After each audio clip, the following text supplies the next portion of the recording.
प्यारे बच्चों, आज हम लोग एक कहानी पढ़ेंगे। उस कहानी का नाम है चालाक गधा। एक दुकानदार अपने गधे पर मंडी से नमक लाया करता था। उसे रास्ते में एक नदी पार करनी पड़ती थी। एक दिन नदी से गुजरते वक्त गधा नदी में गिर गया।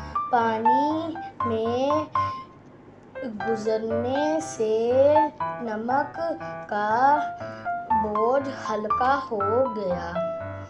गधे की अब ये आदत बन गई थी कि वो रोजाना नदी में बैठ जाता। एक दफा दुकानदार को तरकीब सूझी। उसने नमक की जगह रुई रख दी। उसके गधे के ऊपर रुई रख दी।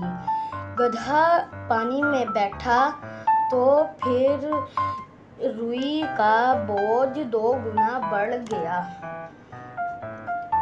आगे से गधे ने कभी ये गलती ना की। नतीजा, बदनीयती की सजा जरूर मिलती है। चालाक गधे ने चालाकी से तौबा कर ली।